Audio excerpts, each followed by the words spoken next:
देखो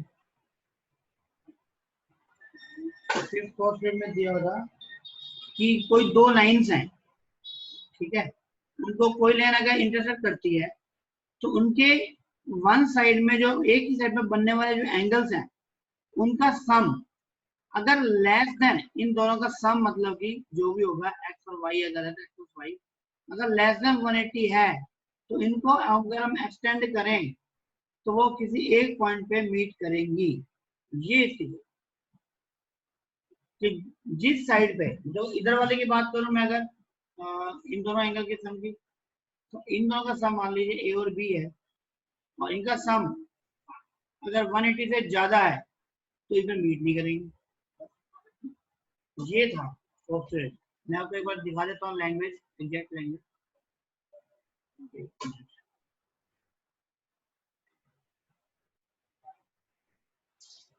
चैप्टर 5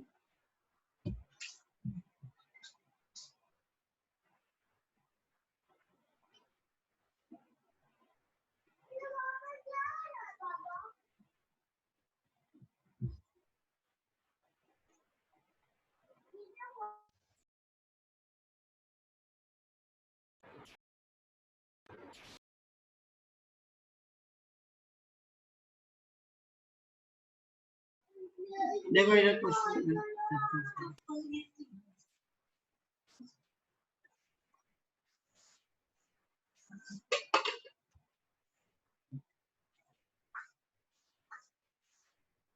ये देखो यही तो कह रहा है। देखो if a straight line falling on two straight line make the interior angle, देखो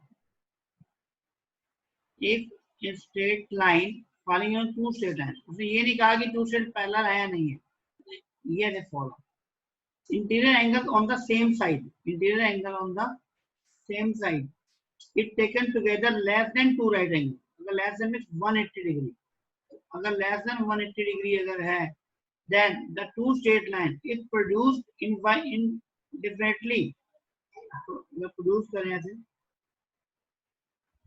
meet on that side on which the sum of angle is less than the two right, जहाँ पे सम लेस देन 180 होगा वहां मिलेंगी, जहाँ सम greater than 180 होगा वहां पे नहीं मिलेंगे। यही है,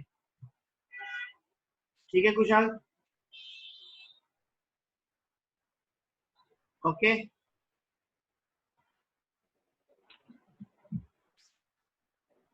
यस सर। ठीक है, और कोई डाउट किसी का?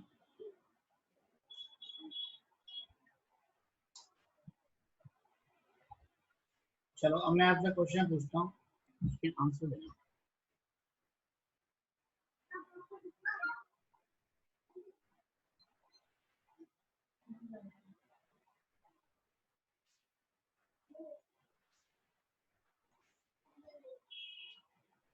हाँ ट्रू और फॉल्स पहले है, तो जिसे पूछूं वो आंसर देगा। जिनमें आपके लिए क्वेश्चन है, ट्रू और फॉल्स बताना है आपने। All right angles are equal to each other और नॉट? Yes sir. यस मिल गई, true. True, okay. Next Harman आपके लिए, a circle can be drawn with any center and any radius?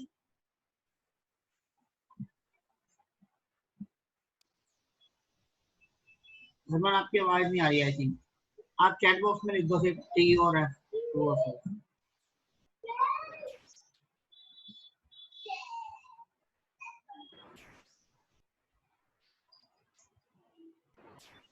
हाँ आंसर मिल गया मुझे, ट्रू, ओके।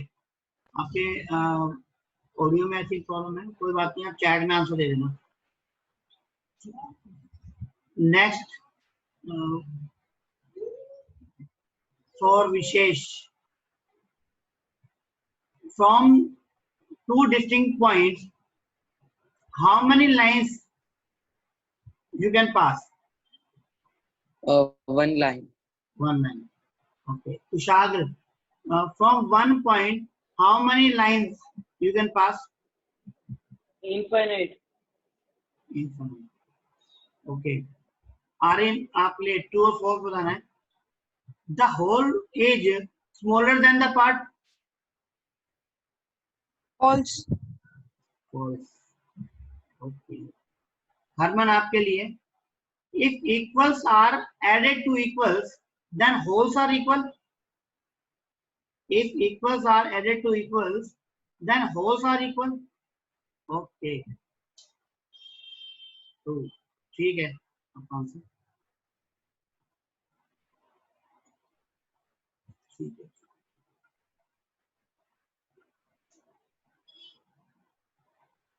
अच्छा, postulate, define the postulate. Postulates क्या होते हैं? विशेष.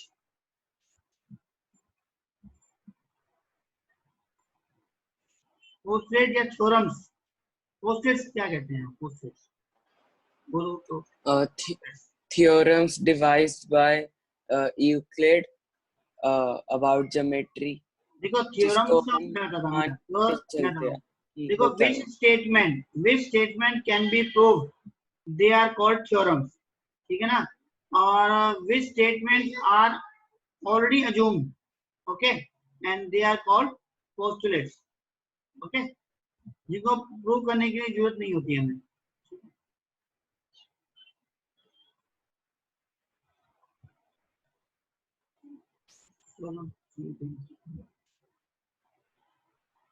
ट्रू और फॉल्स है चिन्ह में आपके लिए. Two distinct lines can not have more than one point in common. चिन्ह में सर एक बार रिपीट करना. Two distinct lines can not have more than one point in common. Sir false. Sorry true. क्या आंसर है चिन्ह में? Sir true. True. ठीक है. तो चिन्ह में आप ही बताओ, how many common points have two parallel lines?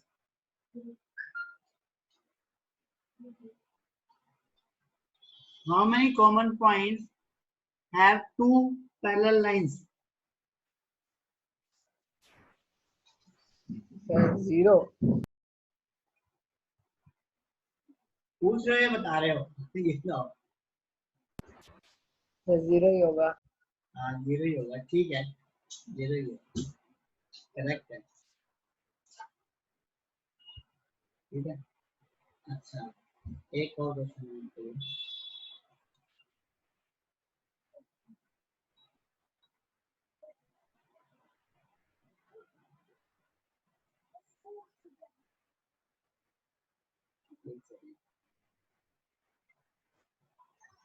अच्छा, एक ना बताना है आपको ना, पोस्टुलेट का नाम, एग्जाम्स का नाम बताना है, कौन सा एग्जाम्स मैं अप्लाई कर रहा हूँ. और वो स्टेटमेंट मैं पढ़ रहा हूँ, आप ध्यान से सुनना. John is of the same age as Mohan. ठीक है, John is of the same age as Mohan. Ram is also the same age as Mohan. ठीक है, क्योंकि जॉन और मोहन की एक सेम एज है और राम और मोहन की भी सेम एज है. तो state the Euclid axioms that illustrate the relative ages of John and Ram. कौन सा एग्जाम्स है जो इन दोनों के बीच में रिलेशन डिराइव कर सकता है? फर्स्ट, सेकंड, थर्ड और फोर्थ एग्जाम. Sir first. तो फोर्थ sir. अब फर्स्ट क्या है, फोर्थ क्या है, वो एक बार पढ़ लेते हैं आपका. ठीक है ना, वहां से ही पता चलेगा कि किसका आंसर ठीक है. ठीक है, तो फर्स्ट एग्जाम्स है हमारा, things which are equal to the same thing are equal to one another. तो answer is first. First is correct. और फोर्थ है ना, उसमें कोइंसाइड है. तो things which coincide with another one another are equal to one another. वहां coincide की बात कर रहे हैं और वहां पे इक्वल की बात कर रहे हैं, तो इसलिए फर्स्ट आएगा. फर्स्ट. ठीक है, चलो एक और question. If a straight line falling on two straight line, जो अभी मैं प्रोसेस 5 के बारे में बात कर रहा था. If a straight line falling on two straight lines makes the interior angles on the same side of it whose sum is 120 degree, then two straight lines if produced indefinitely meet on the side on which the sum of angle is option है less than 120, greater than 120, is equal to 120, greater than 120। Sir एक बार question repeat करना। वो कह रहे हैं कि if मैं आपको डायग्राम बना कर बताता हूँ इसको। वो कह रहा है कि जो दो लाइंस हैं इसी तरीके से मीट कर रही है, यहाँ एक तरफ इन दोनों का जो सम है ना वो आपको 120 दिया हुआ है, इक्वल टू 120 दिया हुआ है, ठीक है। अब वो पूछ रहा है, लास्ट में पढ़ रहा हूँ कि meet on the side on which the sum of angle is, इसके बाद ऑप्शन है आपके पास। फर्स्ट ऑप्शन है लेस देन 120, फर्स्ट ऑप्शन जो है वो लेस देन 120, सेकेंड जो है ग्रेटर देन 120, थर्ड ऑप्शन है इक्वल टू 120 और फोर्थ है ग्रेटर देन 180। हाँ बताओ कौन सा ऑप्शन है? Greater than 180। हाँ जी greater than 180। Sir less than 120। Less than 120, greater than 120। और बताओ ये हरमान आप भी बता दो इसमें कौन सा आएगा। 1 2 3 4 नंबर डाल दो। सर इक्वल टू 120 होगा। चलो कुशाग्र का इक्वल टू है, विशेष आपका क्या है? ग्रेटर देन 180 आपका। सर क्वेश्चन ही नहीं समझ आया सर, फिर से बोल दो एक बार। क्वेश्चन ये है कि किस साइड पे वो मीट करेंगे लाइन, बस। अगर उन दोनों एंगल का सम x प्लस वाई जो है वो कैसा होना चाहिए, कौन सी कंडीशन फुलफिल करेगा? अगर ये एंगल x और ये एंगल y है तो इन दोनों का सम आपको 120 दिया भी हुआ इज इक्वल टू 180 और is equal to 120। Is equal to 120 होगा। ऑब्वियसली जब इक्वल टू Yes, sir. 120 है तभी तो वो उधर आपस में ऑब्वियसली इंक्रीज करेंगे तो मीट करेगी वो, ठीक है। चलो कोई बात नहीं, अब आपका टेस्ट होगा ना, टेस्ट में आपका सब पता लग जाएगा। इसका भी एक टेस्ट बनाया जा सकता है फिर अकेला, ठीक है ना, यूक्लिड का ही। तो इससे एक टेस्ट बना लेते हैं आपका। चलो इस चैप्टर का अलग टेस्ट रख लेते हैं कल परसों। चलो अब आगे स्टार्ट करते हैं, हम नेक्स्ट चैप्टर स्टार्ट कर रहे हैं, लाइंस एंड एंगल वाला 6th चैप्टर। कब होगा सर? कल होगा? नहीं कल नहीं होगा, मंडे ट्यूसडे में रखेंगे अभी इस पेज में। अभी 6th चैप्टर पर देख लेते हैं कितना हम कर पाते हैं। अभी कल परसों तो नहीं क्योंकि कल फ्राइडे है, फिर नहीं तो फिर कल भी छुट्टी हो जाएगी, संडे भी छुट्टी हो जाएगी, कल तो नहीं। हाँ जी ये देखो ये चैप्टर 6 हम स्टार्ट कर रहे हैं दोबारा से। मेरे ख्याल में कुछ बच्चे तो तीसरी बार पढ़ रहे होंगे। चलो कोई बात नहीं, हरमन आप थोड़ा ध्यान से देखना, ठीक है। देखो चैप्टर 6 में हम बात करते हैं एंगल्स के बारे में कि एंगल्स कितने टाइप के होते हैं। तो चिन्मय आप बताओ एंगल्स कितने टाइप के होते हैं?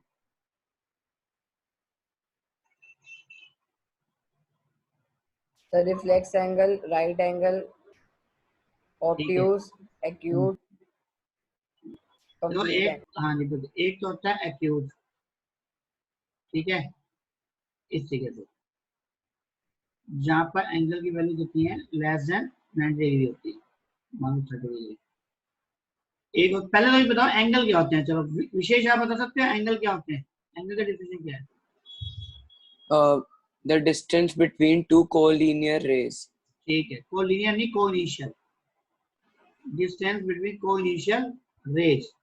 इस डिस्टेंस को मेजर करने के लिए हम एंगल डिफाइन करते हैं, ठीक है। और angles acute, obtuse, sorry, right acute, obtuse, right और straight,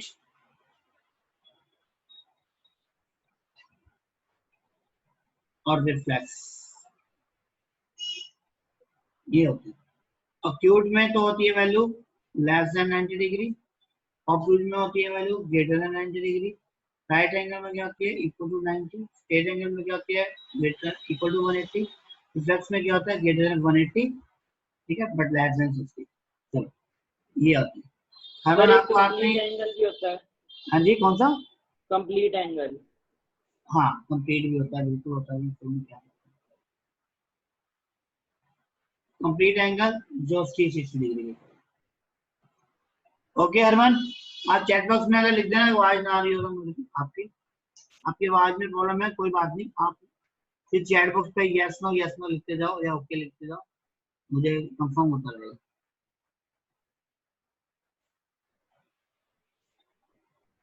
ठीक है चलो, तो ये इस टाइप के एंगल होते हैं। इसके अलावा हम एक बात करते हैं एडजेसेंट एंगल की, ठीक है। एडजेसेंट एंगल से पहले हम एक और बात करते हैं कॉम्प्लीमेंट्री और सप्लीमेंट्री एंगल। तो कॉम्प्लीमेंट्री एंगल कौन से होते हैं हरमन, आपको आता है?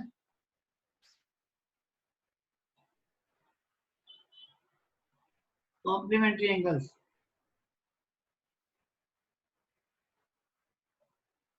से यस और नो, बस लिख दो आप।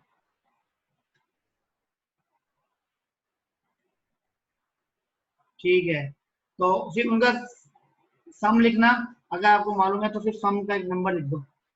तो कॉम्प्लीमेंट्री एंगल्स जिनका सम क्या होता है, अगर दो एंगल, हाँ 90 डिग्री, बिल्कुल सही, जिन एंगल का सम 90 डिग्री होता है उसको होते हैं कॉम्प्लीमेंट्री एंगल। तो कुशाग सप्लीमेंट्री एंगल कौन से होते हैं?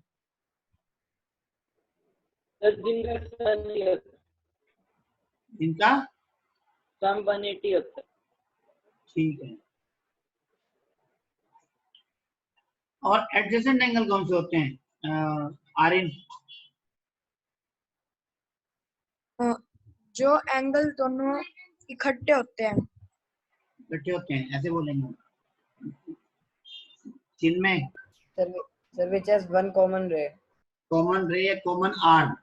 देखो अगर मान लो एक एंगल इधर है, एक एंगल इधर जा रहा है ऐसे, और एक इधर जा रहा है, तो देखो यहाँ पे नाम अगर लूं मैं ए ओ बी सी, तो यहाँ पे जो ओ बी है ना, वो एंगल ए ओ बी की और एंगल ओ बी सी की कॉमन आर्म है। तो जिस दो एंगल के बीच में कॉमन आर्म हो उनको बोलते हैं एडजेसेंट। और अगर हम यहाँ कहते हैं कि अगर ये एडजेसेंट एंगल हमारे ए और बी अगर हैं, तो यहाँ पे कंडीशन लगा दें if a plus b equal to 180, then a and b are known as, तो क्या बोलेंगे हम? कौन बताएगा, चिन्मय या आर्यन? अगर सप्लीमेंट्री एंगल्स। हाँ जी बिल्कुल गलत जवाब। Complementary. क्या चिन्मय? सप्लीमेंट्री? तो supplementary सो एक तो बार सर सर एक बार फिर से supplementary नहीं होता है। ठीक है गलत है, लीनियर पेयर। लीनियर पेयर बोलते हैं, ये फर्क है दोनों में। हालांकि all the linear pair are supplementary, लेकिन यहाँ पे जब एडजेसेंट एंगल की बात, देखो यहाँ पे क्या है 180 के लिए एक एंगल इधर है एक एंगल इधर है, इनमें कोई दिक्कत नहीं है, इन दोनों का सम जो है वो अगर 180 है तो सप्लीमेंट्री हो गया, और सम अगर 90 है तो कॉम्प्लीमेंट्री होंगे, इनमें आपस में वैसे और कोई रिलेशन नहीं है। लेकिन एडजेसेंट के लिए एक आर्म कॉमन होना जरूरी है, अगर एक आर्म कॉमन है तो दोनों का सम अगर 180 है, then A and B are called as linear pair. अगर ये लीनियर पेयर है and non as linear pair and non common arms, जो नॉन कॉमन आर्म्स है ये और ये, इन दोनों की बात करें, then non common arms form a line. ये बहुत इंपॉर्टेंट पॉइंट है ये वाला, non common arms form, note कर लेना ये जिसे ना किया हो कभी। तो क्यों? क्योंकि अगर आपको कभी प्रूव करना पड़े कि कोई लाइन स्ट्रेट है, मान लो मैं कहूँ कि प्रूव करोगे लाइन स्ट्रेट है, तो कैसे प्रूव करोगे? हम क्या करेंगे, इसे किसी पॉइंट पे कोई एक रे ड्रॉ करेंगे और ये प्रूव कर दूं कि इधर बनने वाला एंगल ए और इधर बनने वाला एंगल बी, इन दोनों का सम अगर 180 है तो ये वाली जो लाइन है वो स्ट्रेट होकर रहेगी।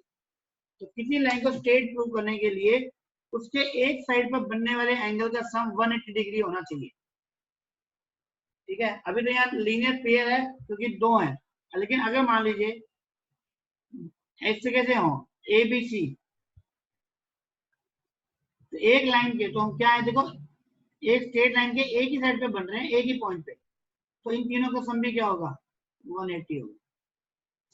तो ध्यान रखना कि angles at any point on a straight line, sum of, अब मैं लिख सकते हैं सम ऑफ ऑल एंगल्स, ठीक है, sum of all angles at a one point या at a point on a straight line of one side is 180 degree. एक पॉइंट पर, एक लाइन के एक पॉइंट पर एक साइड पर बनने वाले जितने एंगल्स होते हैं, चाहे 3 बनेंगे चाहे 4 बनेंगे, उन सबका सम क्या होता है, 180 डिग्री होता है। और एक पॉइंट पर जितने एंगल बनते हैं, इस तरीके से मान लो,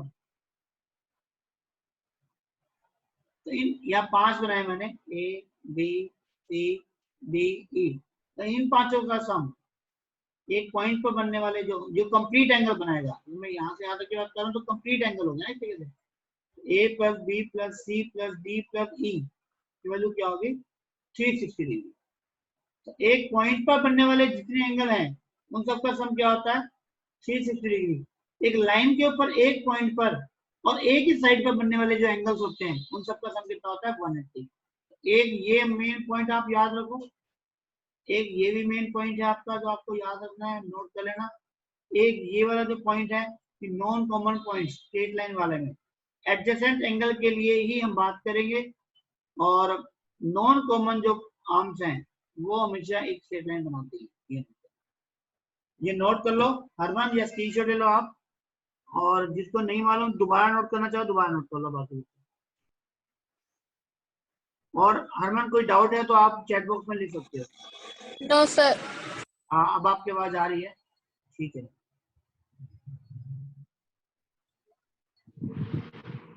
तो हरमान क्लियर है बात ये अभी सारी? Yes sir. ठीक है, वेरी गुड। तो यहाँ पे इन्हीं एंगल्स के बारे में पढ़ना है, तो क्वेश्चंस देखते हैं इसके एक बार।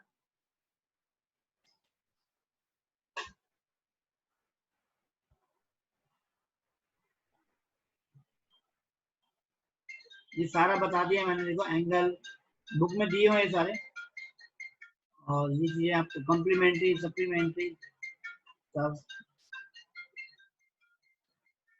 एडजेसेंट एंगल हो गया, देखो लीनियर पेयर हो गया, और वर्टिकल अपोजिट ट्रैक है वो मैं बताता हूँ आपको, पेयर बता दिया आपको, ठीक है, बस वर्टिकल अपोजिट, उस पर एक थ्योरम है एक्चुअली वर्टिकल अपोजिट एंगल पे, जो एग्जाम में पूछी जा सकती है ये, ठीक है। तो इसको मैं यहीं पे बताता हूँ।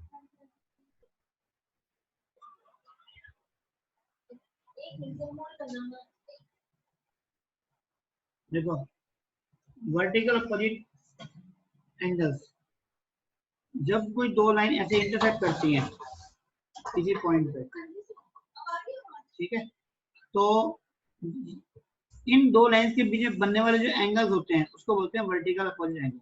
मान लो ये ए है और ये बी है और ये सी है और ये डी है, ठीक है। और आपको मालूम है कि वर्टिकल अपोजिट एंगल्स क्या होते हैं, इक्वल होते हैं, लेकिन हम कहते हैं प्रूव करो। प्रूव करने का बहुत आसान तरीका है, ए और सी एक लीनियर पेयर है, तो ए प्लस सी 180, बी प्लस सी भी लीनियर पेयर है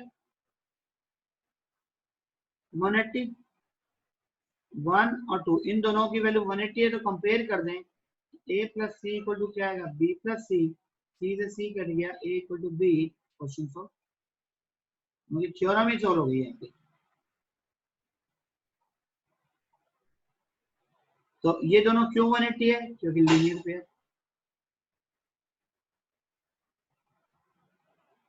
तो वर्टिकल अपोजिट एंगल को प्रूव करना हो तो सिर्फ जो दो एंगल्स का एक बार इधर से सम लो, एक बार इधर से लो, दोनों तरफ से अलग, और कंपेयर कर दो, जो कॉमन एंगल सी है जैसे दोनों में वो कैंसिल आउट हो जाएगा और ए बी के इक्वल हो जाएगा। Similarly we can prove C equal to D.